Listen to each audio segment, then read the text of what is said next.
ازيكم يا احلى متابعين؟ انا خوخه. احنا اليومين دولت في موسم الليمون طبعا. واحنا طبعا في قناتنا هنا مرات اخويا لازم خوخه تتمرمط تحت ايد تفاح. تمام. فاحنا جبنا كميه ليمون عشان نعملها رمضان او نخزنها من السنه للسنه، ونعمل شويه منهم سريع، يعني نعمل شويه منهم يتاكلوا قريب. يعني نعمل شويه يتاكلوا بعيد، اللي هو مثلا ممكن يقعد معاكي بالسنه، ونعمل شويه ناكلهم قريب. احنا الوقت جبناه اهوت وغسلناه ولسه فيه اهوت لسه بنغسله، ده لسه ما كملش غسيل وتتغسل. هنحطه فين بقى؟ هنحطه على البوتاجاز لما يغلى، وهوريكم يغلى لحد فين، او تشوفيه غلى او تشوفيه استوى ازاي، عشان ما يتهراش منك ويفضل معاكي بالسنه، عمره ما يتهرى منك. وانا هوريه لكم، هو عندي بقاله سنه اهوت، وهوريه لكم هو لسه ولا في اي حاجه، عشان تعرفوا عمايل خوخه. وما تفاح اعمل لك شويه بدل ما انت قاعده تتريق علينا ليل ونهار. فكده هو ايه بقى تمام. انزل بقى واصفي ومش هرمي الميه دي، انا مش هرمي الميه دي.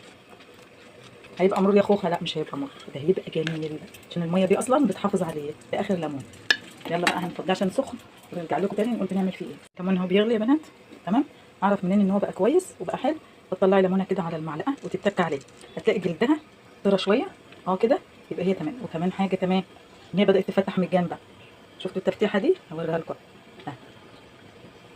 تعالي كده، ايوه شفتوا التفتحه دي؟ بدات تفتح من جنبها. شفتوا اهي؟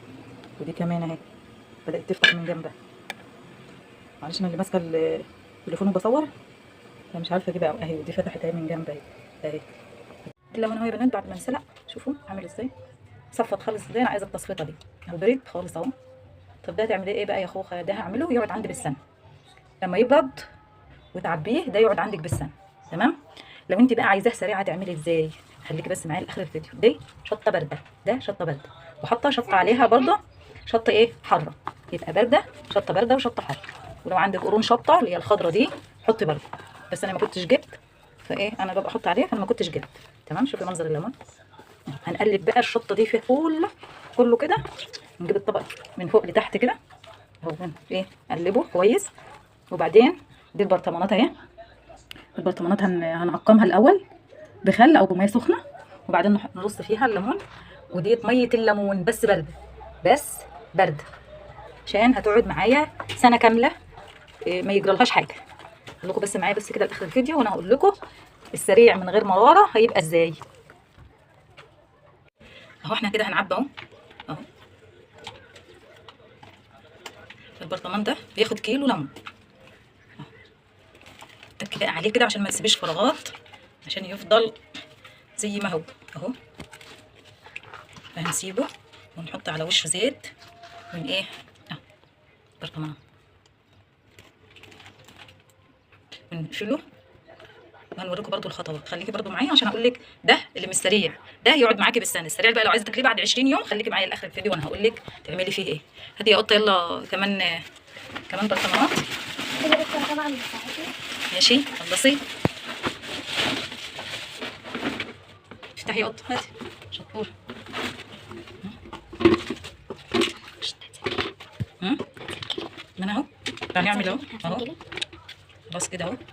هنعبي الكميه بقى كلها وهنرجع لكم تاني. خليكي بس معايا لاخر الفيديو. تسدي كل الفراغات وتتكي كده اهو، كده اهو، تك في قلب البرطمان كده اهو، كده اهو. اعدلي التصوير هنا يا وزه، ايوه كده اهو. لازم تتك عليه كده عشان ما يسيبش اي فراغات اهو. ماشي.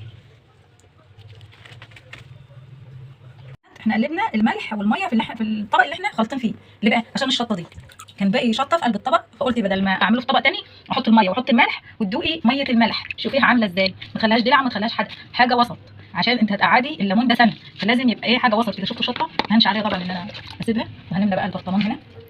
هاتي يا وزه كده البرطمان بيتملى كده اهو. شوفوا منظر البرطمان. هنحط بقى على ايه؟ على وش البرطمان زيت. تمام. وهتحط عليه ايه بقى كمان بعد الزيت؟ كيس زي ده كده، وتقفلي عليه غطا، يعني تحطي زيت وتقفلي كده. شوفوا المنظر. هقول لك بقى ايه عايزاه تاكليه بعد 20 يوم تعملي ايه. هتجيبي الليمون ده وهو سخن، وهو نازل سخن، والميه وهي سخنه، وتعبي البرطمان زي ما انا معبياه كده، وتحطي الميه سخنه والليمون سخن، وتحطي الملح بتاعه، يعني درجه الملح تبقى عاليه شويه. ليه؟ عشان المراره، عشان المراره بتاعت الليمون الملح يكسر. تمام. عشان انت هتاكليه بسرعه بعد 20 يوم، فتحدقيه حلو، يعني تخليه حادق شويه. انما ده لا حادق، ده وسط لا حادق ولا كده، خليه حادق بحيث لما تيجي تاكل منه مش هتلاقيه لا دلع ولا هو حادق، هتلاقيه وسط. ليه؟ عشان كان فيه المراره والملح حاش المراره دي، عليه والملح حاش المراره. وتاكليه بعد 20 يوم، بس تخلي الميه دي سخنه وتخلي الليمون سخن وتعبي برطمانات وتقفلي عليها 20 يوم وافتحي وتحطي الملح زي ما قلت لك. يعني دوق الملح تلاقيه يعني حادق، حادق قوي شويه يعني، عشان ايه؟ يحوش المراره. وتاكليه بعد 20 يوم. هنكمل بقى تعبئه كده الميه تمام، ونرجع لكم تاني. بصوا يا بنات، ده بقى احنا حطيناها في البرطمانات وقفلنا اهو، حطينا اكياس زيت واكياس وقفلنا تقفيل محكم عشان ما يخشوش هوا، وعملنا البرطمان الكبير ده برده منه. وعايزه اوريكم حاجه، ده بتاع السنه اللي فاتت، ده ليموني، ليمون خوخه. شوفوا الليمونه، شوفوا جامده وحلوه ازاي، شوفوا زي ما هي، لا مفجره ولا هي مايره ولا اي حاجه. شوفوا الشطه، حتى الشطه جامده، شفتوا لسه جامده والله والله. ده بتاع السنه اللي فاتت اهو، شفتوا زي العسل وطعمه تحفه اهو. ولو عايزه تعمليه سريع اعمليه زي ما قلت لك، زودي الملح شويه عشان يكسر المراره، وكليه بعد 20 يوم. بس حطي الميه سخنه والليمون سخن وحطوا له الملح زياده شويه عشان يكسر المراره، وبعد 20 يوم افتحي وكلي. ايه رايك بقى تفاح؟ عملت ليمون السنه دي ولا لسه؟ وان شاء الله لما الزيتون يجي هنعمل ان شاء الله زيتون. هو عايز بس اوريكم شكل الشطه الحمراء في قلب البرطمان عامله ايه. ده بقى بتيجي تطلعي الليمونه تلاقيها حمراء وزي ما تكون متعصفره بالظبط. شفتوا الجمال. مع فيديو جديد مع خوخه. باي.